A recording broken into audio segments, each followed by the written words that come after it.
এই কই যাস? এগুলোর নাম কি? এগুলোর নাম কি? হ্যাঁ,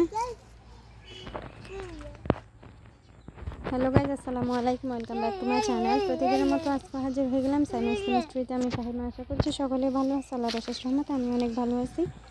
তো সাইমা দেখো পুকুরের কতটা কাছে, আমি কি মোবাইল ধরবো না ওকে ধরবো সেটা বুঝে উঠতে পারতেছি না। তো বললাম ওকে যে এত রিক্সে থাকার দরকার নাই বাবা, কখন জানি পড়ে যায় আমার হাতে। অবশ্যই তো সময় অবশ্যই এখন দুটোটা জিনিসই হচ্ছে যে কি অনেক মূল্যবান। তার কারণ হচ্ছে যে কি মেয়ে হচ্ছে অনেক বেশি মূল্যবান, আর আমি পানিতে নামতে পারি না, বিশেষ করে পুকুরের পানি নামতে পারি না বলতে সাঁতার জানি, অবশ্য ভয় লাগে, মনের একটা আতঙ্ক। তো ও এখন এখানে ঘাটগুলো আমাদের এখানে অবশ্যই ইটেগুলো নিচে অনেক বালু, তো বালু এগুলো হচ্ছে যে কি তেরপাল দিয়ে ঢাকছিল। ওইদিকেও যে জায়গাটা আছে ওই জায়গাটা আমরা যে জায়গাটা হাঁটি, তো সেই জায়গার মধ্যে যখন ছিল সে জায়গার গাছগুলো কাটার জন্য বা বিভিন্ন কাজে লাগছে, যে জায়গাটা এখান দিয়ে হাঁটার জন্য সরু জায়গাটা লাগবে, বালুগুলো কোনো রকমে তাড়াহুড়ো করে আনছে। আনার পরে হচ্ছে যে কি এখন এখানে মানে পলিথিন দিয়ে রাখতে পারে নাই বা তেরপাল দিয়ে রাখতে পারে নাই। তো ওইদিকে ও দুষ্টুমি করতেছে, ও এখন আমাকে ইট মারতেছে, সরি ওই যে চুলার থেকে নিয়ে আসতেছে মাটিগুলো। আমি ওকে নিষেধ করছি কেন আমো, দেখেন এখন আবার আসি মার এদিকে। ও এখন ঘরের মধ্যে যেটা পায় সেটাই আমাদেরকে এভাবে মারি দেয়, সেটা ভাত হোক নতবা যেটাই হোক।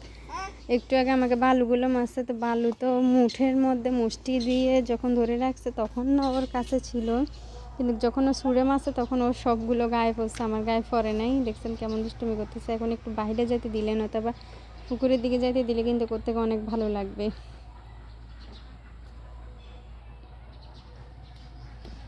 তো গাইজ, তোমরা আমার ভিডিওগুলো দেখার পর অবশ্যই কমেন্ট করার জন্য আমি কিন্তু অনেক অনুরোধ করি। তোমরা আমাকে কমেন্ট করবো, অবশ্যই কমেন্টের মাধ্যমে বোঝা যাবে আমার ভিডিওর কোয়ালিটি বা আমি ভিডিও কেমন দিচ্ছি সেটা আমি নিজেও উপলব্ধি করতে পারবো। তো তোমাদেরকে বলছিলাম যে আমাকে ভিডিওর মধ্যে কমেন্ট করবা, অবশ্যই তোমরা ভিডিওগুলো দেখে ভিডিওগুলো কমেন্ট করবা, ভালো খারাপ উভয়টাই বলবা, যে আসলে যদি ভালো হয় তাহলে ভালো কমেন্ট, আর যদি ভালো না হয় অবশ্যই সেটা আমাকে ফেস টু ফেস লিখে বলে দিবা যে এরকম হয় না বা এরকম বলিয়েন না, এরকম ভালো লাগে না।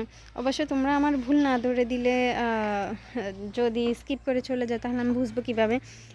একজন কন্টেন্ট ক্রিয়েটার কিন্তু পুরোপুরি তৈরি হতে পারে হচ্ছে যে কি দর্শকদের কারণে, দর্শকদের চাহিদার মাধ্যমে, বা তারা কেমন আসলে চায় সেটা হচ্ছে যে কি তাদের চাহিদার মধ্যে দিয়ে কিন্তু একজন কন্টেন্ট নিজেকে তৈরি করে।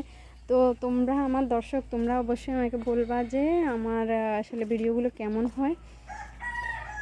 তো আজকে অনেক দিন হয়ে গেছে, বলছিলাম যে তোমাদেরকে আমাদের বাড়ির এই দিকে আমরা একটা ছোট্ট ফাঁকঘর দিব।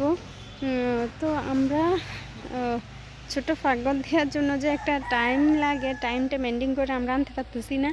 তার কারণ আমি তো পারবো না, যে করবে অবশ্যই এটা মিস্ত্রির কাজ না, ও নিজেই কিভাবে করবে জানি না। তো ও তো অবসর সময় পাচ্ছে না, কারণ ও নিজের যেহেতু দোকান আছে, তো ও মালগুলো ডেলিভারি নিজেই দেয়। বালুয়ানি ও আমাকে আবার মারতে গেছে, ওর গায়ের মধ্যে কিভাবে পড়ছে।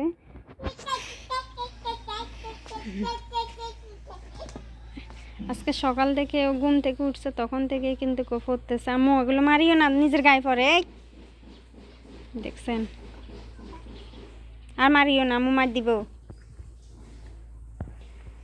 তো কিন্তু এখন দোনো হাত দিয়ে কাজ করতেছে, আমি চলে আসতেছি কারণ কখনো জানি আমাকে মারি দেয়।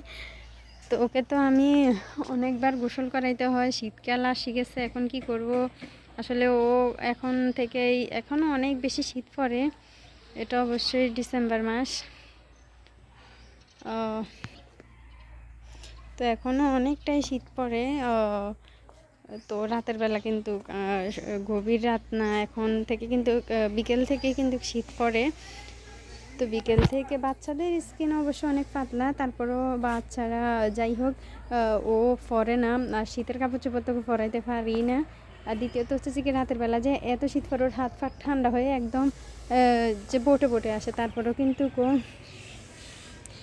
ও সোয়েটারও কিনবে না, ফ্যান তো ফরানোর, এখন ফ্যান ফরাইলেও শিকড়ি দিলে হচ্ছে যে কি কাঁথাও ভিজে ফ্যানও ভিজে, তারপরেও কিন্তু কলসতা না করে আমি নিব না, আমি নিব না।